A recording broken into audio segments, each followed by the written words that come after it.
Bueno, y nosotros continuamos con el programa y qué placer para mí poder presentar a nuestro querido Eduardo Núñez, quien es parte de este programa, doctor en Derecho, maestría en Derecho Constitucional, Derecho Penal Alemán, Derecho Administrativo y muchísimas otras cosas más que vamos a dejar ahí para empezar de una vez a hablar del derecho ciudadano, el apresamiento. Hola Eduardo, ¿cómo estás? Bienvenido. Hola Celine, ¿todo bien? Muchísimas gracias por la invitación. Para mí siempre es un placer que me inviten.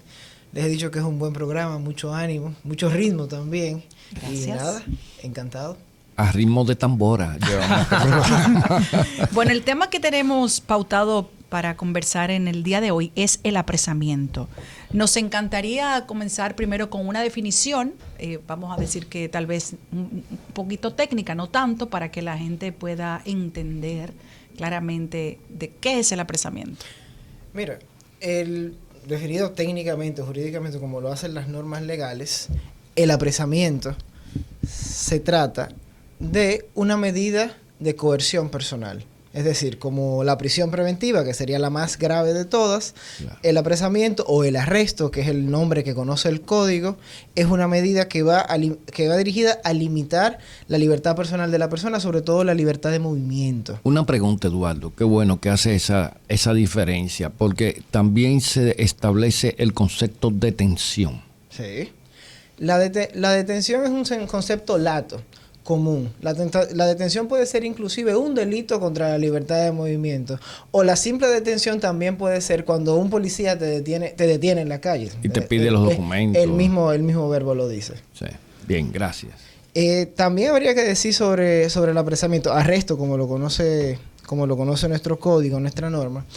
Muchas veces aspiramos a que se cree una regla general sobre el arresto. Y es bueno que tengamos en cuenta que esta regla general no existe. Es decir, se dan distintos contextos en lo cual, valga la redundancia, en el contexto de de la seguridad ciudadana o de los derechos ciudadanos, un agente de policía podría detener a una persona o podría más bien arrestar a una persona. Por ejemplo, en el caso de la comisión flagrante de un delito, un policía no tiene que ir a buscar una orden para detener al ciudadano, para detener al individuo que se encuentra cometiendo un delito. También viene ahí la discusión de qué pasa cuando un policía me detiene en la calle.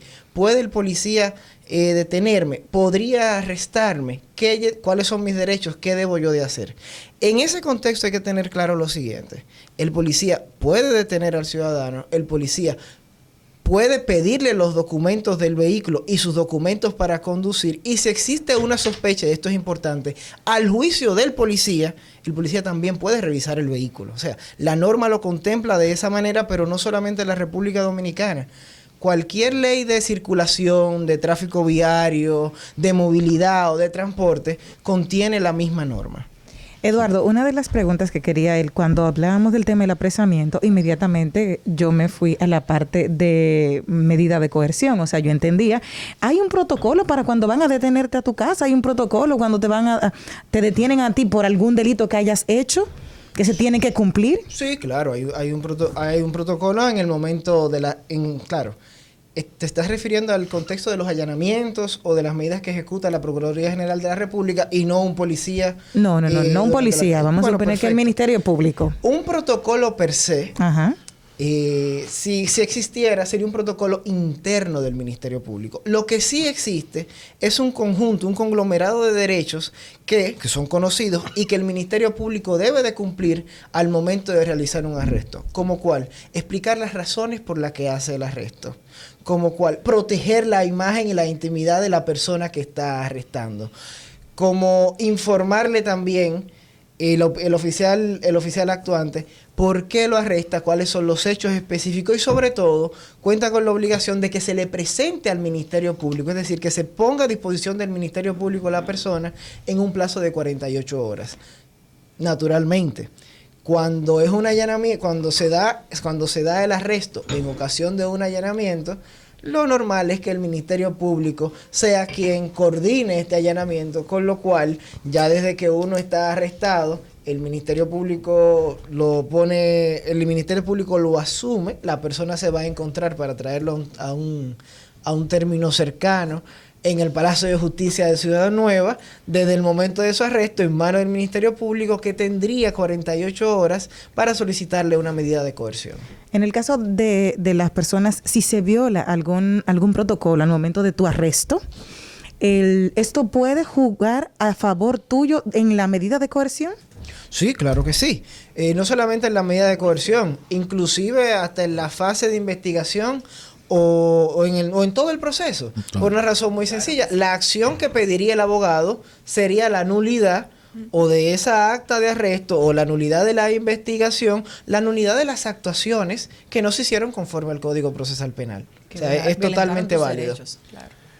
Hay un detalle que aquí siempre se ha discutido mucho.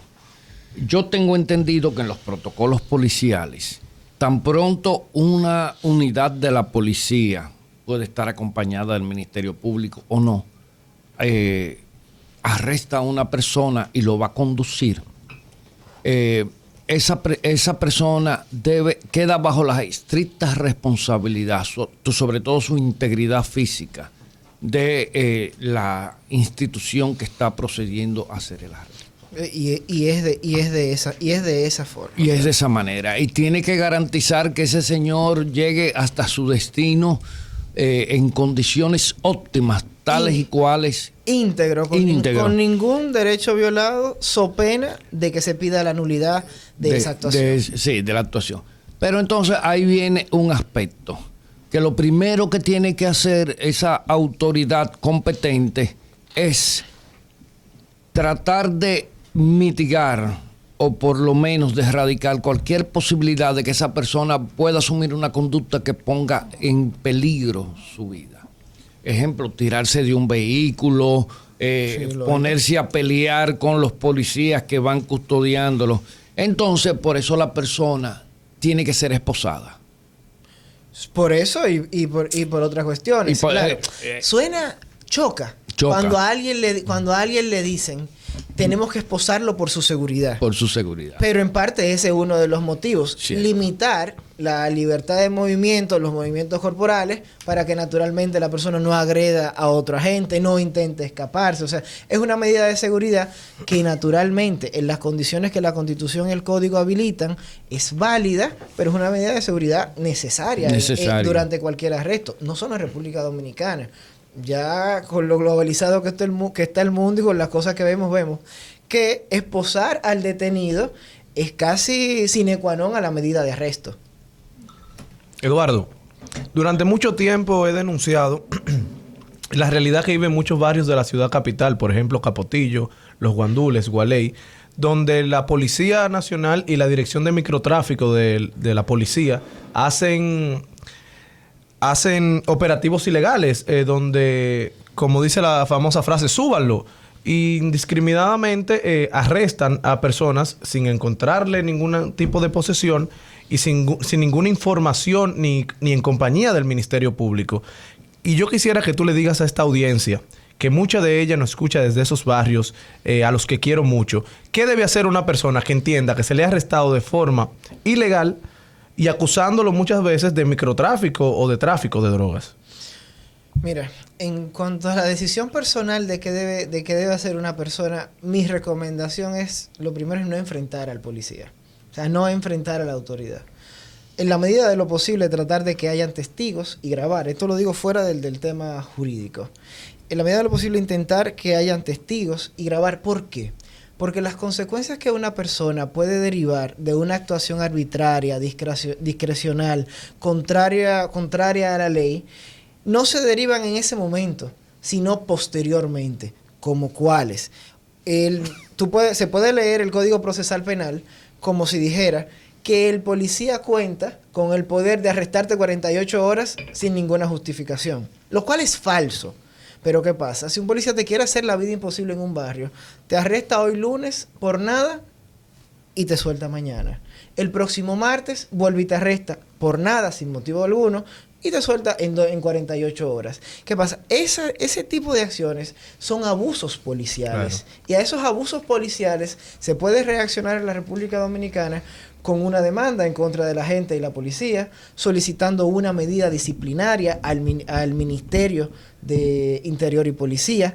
Si la detención, si el arresto se prolonga más de las 48 horas, lo que procedería es un recurso de habeas corpus. Ahora bien, hay un problema, y es que la manera en que funcionan los mecanismos penales, en su abrumadora mayoría, es reactiva. Es decir, el derecho penal se activa una vez que las cosas pasan. O sea, lo explico todavía de una forma más llana, y es el delito de feminicidio, por ejemplo, no evita el feminicidio. Es decir, la Procuraduría inicia una investigación cuando ya hay una mujer muerta. Pues lo mismo sucede, más o menos lo mismo sucede con este caso. Y es lo siguiente, la solución a ese problema tiene que ser preventiva, tiene que ser con la reforma de la policía, que no sé si funcione o no funcione, pero a donde no podemos llegar es a decir que para solucionar eso va a ser con los mecanismos procesales, después que una persona duró 24 horas arrestada por nada, o 48 horas arrestada por nada. Ahora, Eduardo, hay un temita que es fundamental, es el hecho de que en República Dominicana aún, y en estos momentos, no tenemos una política criminal definida. Eso es lo que tenemos son una serie de prácticas de política criminal. Sí, hay un gran tema con lo de la política criminal, o por lo menos desde mi perspectiva, que es extremadamente subjetiva. Primero, yo no he visto del Ministerio Público, que es el primer órgano encargado de hacer política criminal, un plan completo acerca de cuál es la política criminal del Estado Dominicano. Como usted bien dice, lo que sí hay son políticas satelitales, políticas que pueden venir de la Dirección General de Drogas, políticas que pueden venir del Ministerio de Interior y Policía, pero y además hay que entender algo, la política criminal es política, no es derecho, y como toda política es sectorial.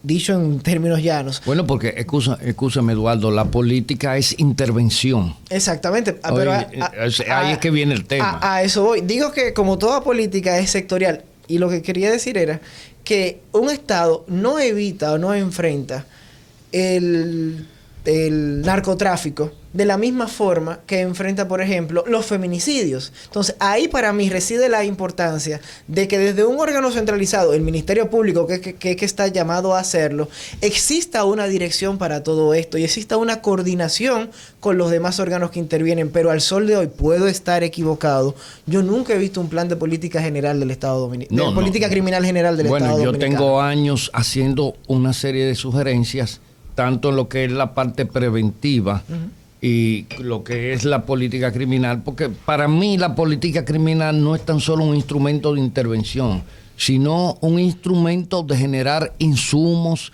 para crear modelos criminales y fortalecer la prevención. De hecho, yo creo que la intervención es lo segundo. Lo primero es la planificación, la prevención. Claro. O sea, las políticas públicas de la política criminal teóricamente son sobre todo preventivas. Prevención, o sea, correcto. Ya las reactivas la tenemos, que entre ellas la más fuerte es el proceso penal, por decirlo de alguna manera. Bueno, excusamos un momentito, Jenny, por favor. Se considera que lo que llega al proceso penal fue el resultado del fallo de las políticas de prevención. Eduardo, muchos te conocieron, yo tenía el placer ya de conocerte y ser tu amigo, a raíz de tu defensa en una medida de coerción, en un caso de cierta relevancia social y económica del país. ¿Por qué? ¿Por qué vivimos en un país que la medida de coerción de la prisión preventiva parece ser la norma y no la excepción? O sea, ¿qué pasa? ¿Por qué el morbo le gana a los tribunales o la ley impera? ¿Qué es lo que ocurre? Mira, es una pregunta difícil, sobre todo desde la posición de abogado. Por cuestiones de sobrevivencia, los abogados decimos los jueces siempre tienen la razón. Pero en este momento yo voy a hacer una excepción. Y es lo siguiente. La sociedad de hoy es increíblemente extrovertida y comunicativa. Y los miembros del Ministerio Público, como obedecemos nosotros, también obedecen a esa lógica. Y obedeciendo a esa lógica, la principal consecuencia es que se preocupan por la percepción que va a tener la sociedad de los procesos penales. Eso llega al Ministerio Público, al Poder Judicial y a la ciudadanía. Si es correcto o no, a mí me parece que no. Me parece que las medidas de coerción, sobre todo tratándose de personas que son inocentes, porque todavía no hay un proceso que diga lo contrario, claro, no deberían ni siquiera de ser televisadas. No debería de... Sí, yo sé, claro, mis amigos de medios de comunicación me matan cada vez que digo ya eso. Yo te estoy mirando pero mal. Lógico, a Jenny le está subiendo la presión. Porque el proceso penal, claro, aunque uno salga inocente al final, es un daño, lesiona. O sea, el proceso penal es infringir un mal para aplacar otro mal supuestamente menor. Pero, ¿qué pasa con el hombre que, por ejemplo, acusaron de violencia de género y después resultó que no lo había hecho? Queda marcado. Usted busca su nombre en Google y lo que va a aparecer es acusado de violencia de género. Y otra cosa, los medios de comunicación solamente llegan a la medida de coerción. ¿Qué quiero decir con eso? Decir, discúlpame, Jenny, pero sí. Mira a qué me refiero. Todos sabemos qué sucedió en aquella medida de coerción y en otras. Ahora, cuando el caso llega a la Suprema, ya no hay cámaras. Sí. Ya no hay las mismas cámaras para no tener un conflicto aquí. No hay las mismas cámaras, no hay el mismo interés. Y para el caso de que esa persona haya sido descargada, ya su honor, su imagen, algunos fragmentos de su intimidad, quedan lesionados. El otro problema de las medidas de coerción, que creo que también es importante, es que tanto los técnicos, los abogados, como los jueces y el Ministerio Público, hemos convertido a la medida de coerción en un pequeño juicio. Vamos a una medida de coerción totalmente desnaturalizada. No puedo decir cuál de los sectores sea el culpable. Creo que todos hemos participado y tenemos nuestra cuota de responsabilidad. Pero algo muy importante, ¿por qué se convierte en un pequeño juicio? Porque el ministerio ya no va a decir que este sujeto se va a sustraer del proceso. El ministerio va a imputar un delito a la medida de coerción.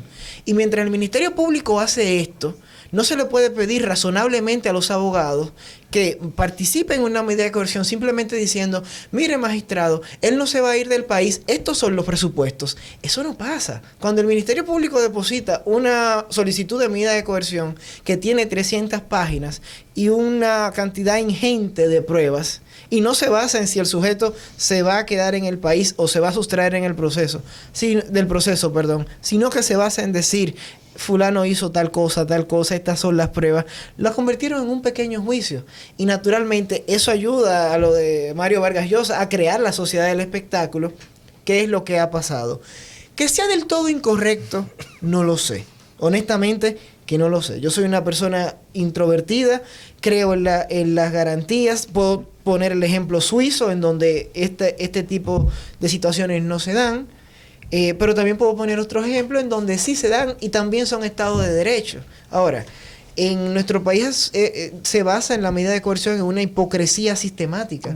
Ya lo que se discute no era lo que se tenía que discutir, de si una persona se va a quedar en el proceso o se va a sustraer del proceso. Ya no se trata para nada de eso. Y naturalmente, el Ministerio Público no es tonto. El Ministerio Público sabe, como yo también lo sé, que buscar el apoyo social a través de los medios y tener cierto respaldo social para sus acciones y las decisiones que pueda tomar un tribunal es importante. Ahora, Eduardo, tengo una preguntita rápida, parece que no me han dado a hablar. Eduardo, tú eres una persona introvertida y que te enfoca mucho en tu trabajo. ¿Cómo cambió tu vida? Es decir, después de esa medida de coerción que paralizó a nuestro país y a todo el dominicano que estuvo mirándola en cualquier parte del mundo. Mira, el cambio se puede ver más hacia afuera, pero yo te aseguro que mi vida sigue siendo prácticamente exactamente igual. Yo te veo a ti una persona como tímida, enfocada en tu trabajo, no como algunos abogados que lo que quieren es eso, el show off. No, para nada. De hecho, nunca hasta ahora, y he participado en varios medios de comunicación hasta ahora, nunca he llevado un caso a medios de comunicación para guardar un poco de coherencia con lo que he dicho. Lo he pensado, porque se dicen muchas injusticias, pero no es mi forma. En cuanto a qué cambió de mi vida con la medida de coerción, mira, definitivamente me conocen más personas. No puede ir. También tengo más seguidores en redes sociales, pero a nivel del ejercicio profesional, te puedo decir que no varió mucho. Mis clientes siguen siendo los mismos, a pesar de lo que se podría pensar. Como ese caso tiene una connotación política, hay clientes que no coinciden con ese lado político y de hecho me cuestionan que lleve ese tipo de casos. Es decir, en cuanto a que me conozcan más personas, definitivamente, pero la vida profesional, técnica de lo que vivo, se ve un poco afectada. Claro. Sobre todo con los clientes viejos. La última pregunta ya para despedirnos de ti, porque nos tenemos que ir a la una del cambio, pero ha sido maravilloso estar contigo. Y es lo siguiente, ¿qué pasa con esas personas que están detenidas allá en el Palacio de Justicia, que no tienen un acceso a un baño?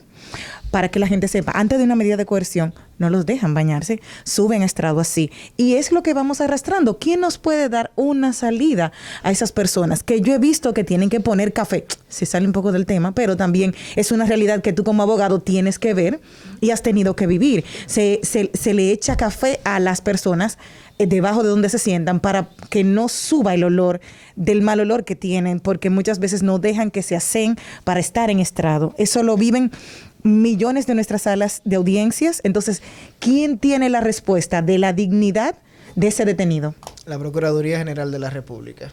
Y la solución es un presupuesto más amplio, un sistema penitenciario con recursos donde esas situaciones no se den. Ahora debo de confesar, y reconozco naturalmente, que se ha hecho un gran esfuerzo, pero... Y suena muy directo, pero si se necesitan 500 millones de pesos para acondicionar los tribunales o las cárceles que se encuentran en tribunales, inclusive la cárcel de Najayo, por decir un ejemplo, es una cuestión de recursos. Y te lo dice una persona que cree que los privados de libertad deberían de vivir con televisión, claro, Netflix y aire acondicionado. Uno de los escenarios más abominables que yo he vivido es ir a una cárcel. O sea, es difícil, a la gente se le nota el cambio en la cara a los pocos días. Eso es así, y yo viví la experiencia con Cristian, vamos a hacer algo, porque definitivamente está muy interesante la conversación con Eduardo. Vamos al corte, y vamos a regresar. Es implacable, sí, Eduardo. Y regresamos con Eduardo. Dato fuerte de este programa: Eduardo Núñez, doctor en Derecho, maestrías en Derecho Constitucional, Derecho Administrativo, Derecho Penal Alemán. O sea, un programazo contigo, Eduardo, y te agradecemos nuevamente que estés aquí con nosotros. Pero sobre todo que le hemos brindado Agua Planeta Azul. ¿Por qué? Porque con el Agua Planeta Azul cuidamos el bienestar de los dominicanos. Encuéntranos en tu punto de ventas preferido, en nuestras presentaciones de botellitas de 16 onzas, 1.5 litros, 5 litros y botellones. Nuestro contacto 809-565-7765 y nuestras redes sociales Planeta Azul RD, porque lo importante es estar hidratado. Continuamos con Eduardo. Bien, creo que nos habíamos quedado en el asunto de las cárceles. Sí. Así es.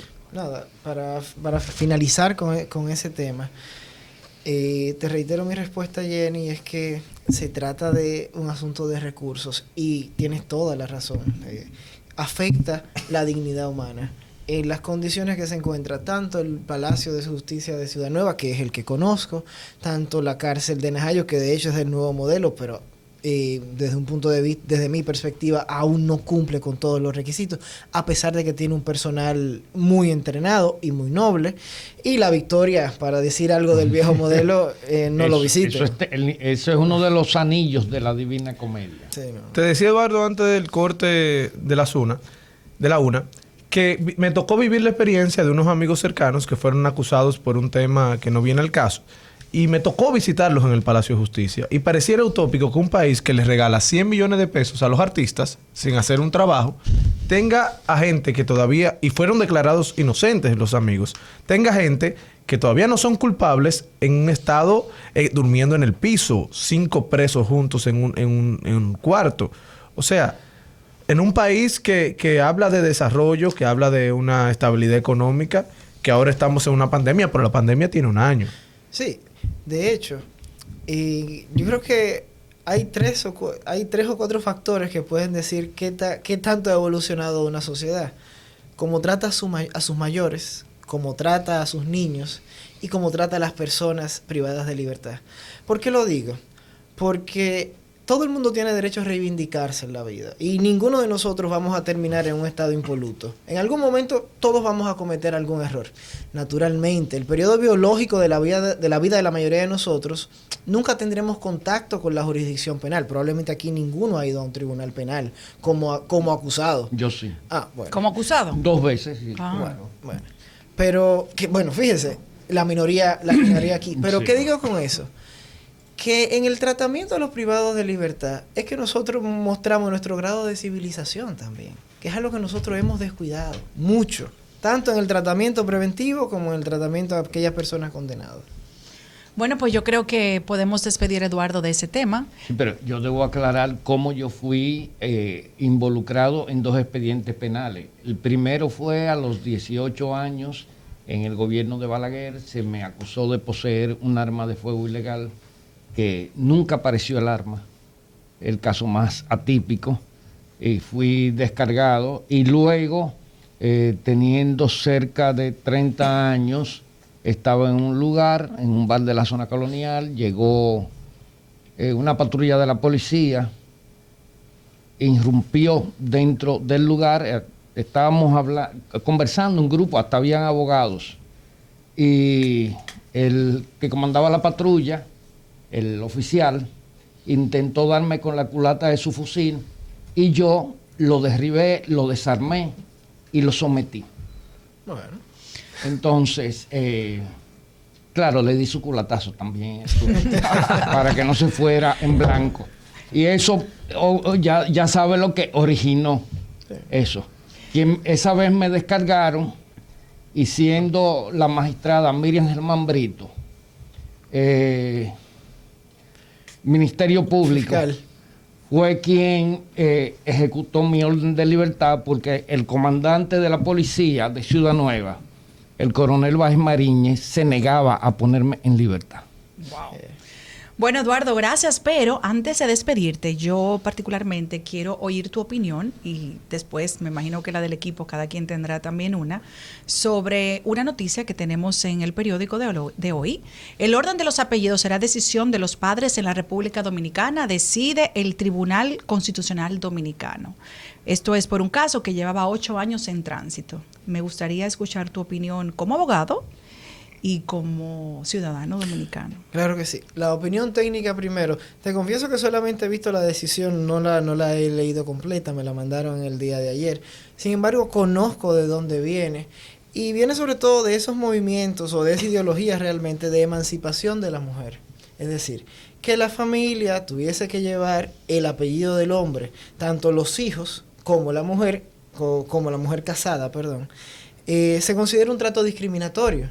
Que afecta el libre desarrollo de la personalidad de la mujer. De hecho, en Alemania, desde hace tiempo, por colocar un ejemplo, la mujer puede decidir cuál de los apellidos lleva, el hombre puede decidir si lleva el apellido de la mujer, y con los neonatos se trata de un asunto de decisión de los padres. Cuando cumplen los 16 años, también pueden decidir cuál de los apellidos de sus padres llevan en su nombre. Eso es la opinión técnica. Como ciudadano, bueno, yo vengo de una sociedad conservadora, donde las tradiciones se mantienen muchísimo tiempo. A mí, claro, como los hombres nos encontramos en esa discusión en una posición de ventaja, como quien dice, bueno, a nosotros no nos afecta. Entonces hablo como ciudadano de todas las mujeres. Y me parece correctísimo. Yo también, yo estoy de acuerdo con lo que dices. Uno tiene derecho a decidir. Es decir, y espero que la decisión avance hasta el punto en que yo pueda elegir ponerme el apellido del esposo. El apellido de la esposa. O sea, creo que no tiene nada de malo. Me parece excelente. Tomó mucho tiempo que llegáramos a ese punto. Maravilloso. ¿Ustedes tienen alguna...? Bueno, yo soy mucho más conservador en el tema. Yo entiendo que ese orden que ha impuesto la sociedad y la ley te genera un cierto orden, o sea, y valga la redundancia. O sea, yo sé que tu papá es apellido Núñez. Sí, mi mamá. Entonces, eso te genera un cierto orden. Porque ahora, señor Pou, Entonces ya yo no sé si era su papá que era Poe o era su mamá. Entonces, Da igual. no entiendo en Sigue qué... siendo Daniel Poe. Ok, Que- pero no que entiendo pasa cuál nada. es el aporte social. No entremos en el feminismo de que las mujeres tienen los mismos derechos de que el apellido esté adelante. O sea, yo creo que esto no es un tema de hombres o de mujeres. Pero date cuenta, de lo único que tú puedes estar seguro es que tú eres hijo de tu madre. De tu padre eso se sí. supone. Entonces ya eso está muy seguro. De tu padre se supone. Eduardo, antes de despedirte, quisiéramos que nos acompañes en el próximo segmento, que es Trending Topic, porque vienen temas que tú manejas, yo creo. ¿Cómo no? Bueno.